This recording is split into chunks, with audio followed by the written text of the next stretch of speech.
Hey folks, it's Molly.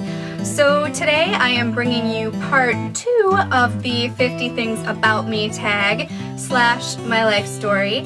Let's go. Fact 13. The last one on the last video was 12, so this is 13.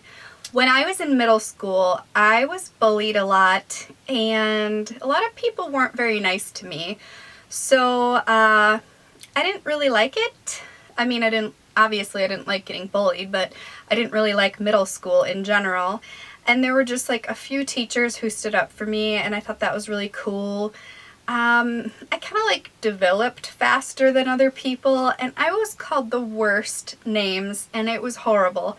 However, now I feel like I can pretty much get through anything because that sucked so much, and you just can't let it get to you. It used to get to me, and now, meh. Not so much. On a more positive note, I played the viola in middle school, and I really liked it. I played with a friend whose name was also Molly, and she was amazing. Like, I think she's a professional now, but that was really fun. So high school, I think, was just freaking awesome and amazing, and I wish I could go back there. It was like hanging out with my friends all the time, doing music and dance. And like, I don't know if this is just my high school, but I never really had to study all that much. It was pretty easy. Then when I got to college, I was in for a big surprise. But you don't have any bills in high school. You get to go to pep rallies and dances and stuff like that. I just loved it. So if I could go back to high school, I probably would. I danced competitively in high school, and I went to this national competition one time where I won second place in a high kick category. I'm very flexible, but mind you, that's the only category I could win second place in. And I have a trophy, and it was my time to shine. My grandpa, God rest his soul, was basically my BFF, like growing up and through high school, and he's the one who taught me how to drive. And this is a very little known fact, hardly anyone knows this. One of the first times he took me out to drive, I hit another car, maybe like scratched, like bumped is a better word for it, but he was so nice to me about it, and I think the people were like outside near their car, so we were able to tell them, and they were like, whatever. Yeah. When I was about 15 or 16 years old, I ate some bad eggs and I got salmonella food poisoning really, really horribly. And at first I thought it was the flu, but it just didn't go away, and I actually had to be hospitalized for like a week, maybe more than a week. I lost like 20 pounds, but I don't suggest doing that as a diet because not pretty. But I'm okay now. It's all good. I decided to go blonde in high school. I'm not sure why. I think I really liked Marilyn Monroe, and maybe I was influenced by that. But eventually my hair got lighter, lighter, lighter, and by the time I went to college it was bleach blonde, and I had bleach blonde hair for probably close to 10 years. Well, that makes me sound really old. 5 years. But a lot of people don't know that, and I don't know if I could go back to it now. I feel like it doesn't suit me anymore, but it was kind of fun. I think brunettes have more fun though. On my 18th birthday, I got my first tattoo. I'm not really sure why I did it at the time. I think I was like wanting to show that I wasn't such a goody two-shoes, because I totally was. And I was like, oh, if I get a tattoo, people will think I'm really cool and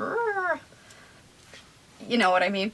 So I went to this place, which was like highly recommended by other people, and what I got was an M, like I do in my signature, and then a crown hanging off the top of the M, which I thought was cute.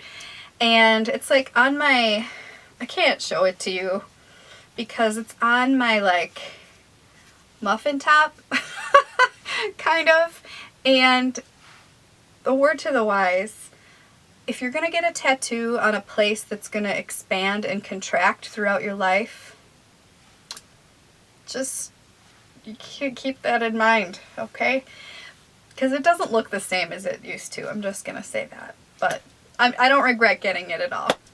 When I was in college, I was on the dance team, so it was really fun. We got to perform at all the basketball games and even travel sometimes with the team. And the best thing about it is that literally the only friends that I still keep in touch with from college are the girls that I danced with. So it sounds corny that you're like making lifelong friends, but it is true because I love those gals and I wouldn't have them otherwise. My last semester in college, I decided to quit dance. It was kind of stressful and it just took up so much time. And I joined the chorus at my college, and it was pretty fun because we actually got to go on tour. So we went to Florida, which was really neat, over spring break for maybe a week or so, and just performed at a bunch of churches and different organizations.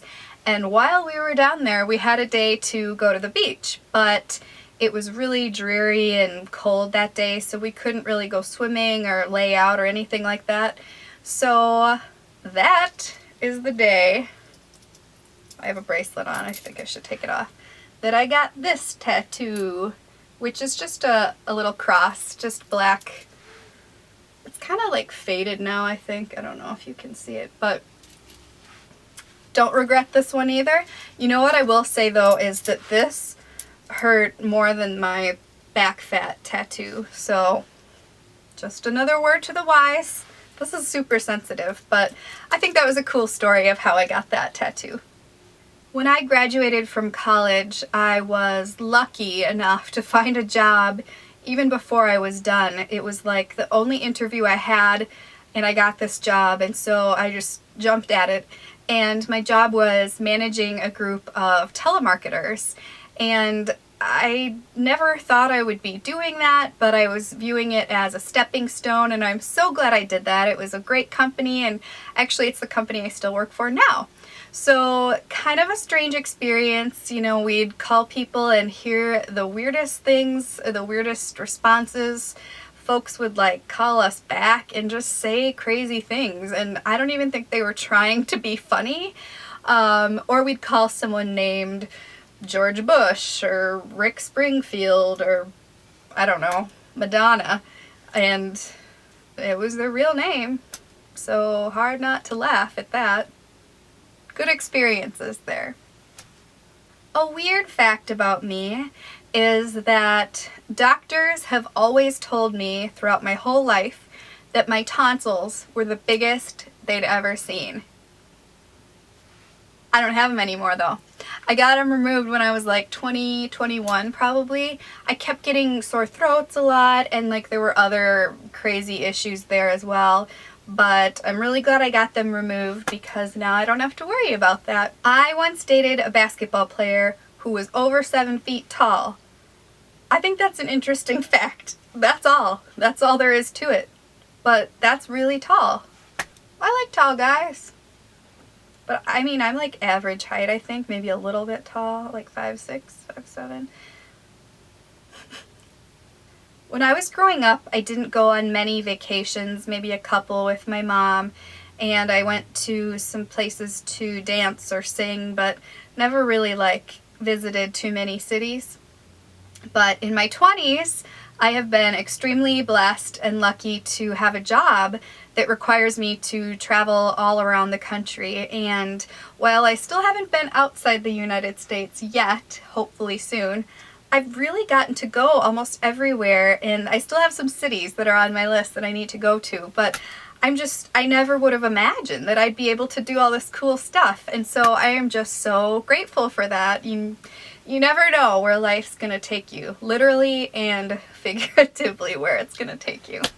Along those lines, growing up and throughout my life, Oprah has been my idol. I love her. I was obsessed with her. I used to watch her show every day when I got home from school, and I still like watching OWN, her network. Anyway, a couple years ago, also because of my job, I was able to see her speak. And normally, like, you know, when they have a keynote speaker, it's like, oh, whatever, I'll sit in the back. I can see them fine on the Jumbotron or whatever at these conferences. But I had to get in there at like 2 hours before it started, and I waited in line. There weren't actually that many people in line, but I sat in the 5th row, and like I think the first 3 rows were reserved for like fancy people or something, but I still can't believe that I got to see Oprah. I'm like, whew. She was amazing, obviously. Smart, beautiful, perfect. Oh, Oprah, I love you. Love you a lot. I used to completely despise country music. Even though I grew up in a very rural area, well, not very, but a small town, and I feel like everyone loved it there, and it was just a big cultural phenomenon that I just was never into.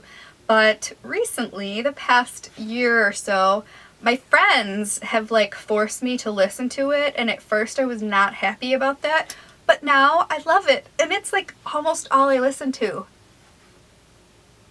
For real. Like, my mom and my family members don't believe it. They think I'm joking. I love it. It's so fun. It reminds me of summer and being like out driving with the windows down or in a convertible. I don't have a convertible, but that's what I think of. And I guess, you know, I live in Wisconsin, so as much as I can think of summer, you know, the better. I love it. But it's so funny. So I'm going to see Florida Georgia Line this summer. I've actually seen them already. I saw Luke Bryan 2 times last summer, and my life has changed. I love it. Okay, this is like minor confession time. But not really, because I don't care if people don't like it. I put up so many Christmas decorations in my house that people call it like the Christmas castle or grandma's house, because it's a Christmas house for like 3 months. So there's the confession part. Don't judge. I would judge too. Just for the record, I do not have a real Christmas tree, so there's not like a fire hazard in my house right now, because that would be crazy and pine needles would be everywhere. I think I'm going to come back next week for the remaining portion of 50 Facts About Me, or whatever it's called. Thanks for watching, guys, and I'll see you in the next video. Make sure to subscribe and click like if you didn't hate this video. I'll see you soon. Bye-bye. Christmas rule.